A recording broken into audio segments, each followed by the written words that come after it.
Le footballeur Dani Alves sort de prison après avoir payé 1 million d'euros de caution. Le footballeur brésilien Dani Alves, condamné en première instance en février pour viol à 4 ans et demi de prison, est sorti lundi de la prison espagnole où il était détenu depuis plus d'1 an, après s'être acquitté du paiement d'une caution d'1 million d'euros. Dani Alves franchit la porte de la prison de Bryant II à San Esteban Sasrovira, à 40 km de Barcelone, accompagné de son avocate et escorté à distance par des policiers. Dani Alves franchit la porte de la prison de Bryant II à San Esteban Sasrovira, à 40 km de Barcelone, accompagné de son avocate et escorté à distance par des policiers. Il aura fallu 5 jours à Dani Alves pour réunir 1 million d'euros, après la décision du tribunal, mercredi dernier, de lui accorder cette remise en liberté sous caution dans l'attente de son procès en appel. Le footballeur brésilien a été condamné en première instance en février pour viol à 4 ans et demi de prison. Visage fermé, vêtu de gants et d'un manteau noir, le joueur a franchi à pied, lundi 25 mars peu avant 16h30 locale la porte de la prison de Bryant II à San Esteban Sasrovira, à 40 km au nord-ouest de Barcelone, escorté à distance par des policiers, sans dire un mot ni jeter un regard aux nombreux journalistes présents. Il est ensuite monté dans une voiture et a quitté le parking de la prison accompagné de son avocate Iné Guardiola. Il lui est également interdit d'approcher à moins d'1 kilomètre du domicile ou du lieu de travail de la victime et d'entrer en contact avec elle.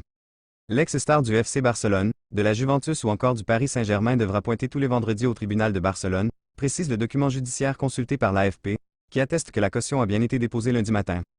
Finances dégradées. Des rumeurs insistantes avaient laissé entendre que le père d'une autre star du football brésilien, son ancien coéquipier au FC Barcelone Neymar, pourrait l'aider à payer la caution. Mais le père de Neymar, qui avait admis en janvier avoir versé 150 000 euros pour aider l'ex-latéral à payer ses frais d'avocat, a assuré jeudi que depuis la condamnation d'Alves, la situation était différente. Il avait été placé en détention provisoire dans ce centre pénitentiaire de Bryant II dès son arrestation en janvier 2023, après avoir été accusé du viol d'une jeune femme dans la nuit du 30 au 31 décembre 2022 dans une discothèque de Barcelone. Jugé en première instance le mois dernier, il s'était vu infliger une peine de 4 ans et demi d'emprisonnement et était donc resté derrière les barreaux. Le parquet s'était opposé à cette demande de remise en liberté, estimant que le risque de fuite était important. Critique de Lula, l'avocate de la victime, Esther Garcia, avait fustigé la décision du tribunal, évoquant une « justice pour les riches ». Cette décision avait également été critiquée par le président du Brésil, Luiz Inácio Lula da Silva, qui avait estimé que l'argent que possède Daniel Alves ne pouvait pas racheter l'offense d'un homme envers une femme qui l'a violé. Pour convaincre le tribunal d'accepter cette remise en liberté, son avocate Guardiola avait argué que l'ancien joueur avait déjà purgé un quart de la peine prononcée en première instance. Cette peine de 4 ans et demi d'emprisonnement prononcée le 22 février était très inférieure aux réquisitions du parquet, qui réclamait 9 ans de prison. Le parquet a annoncé qu'il ferait appel.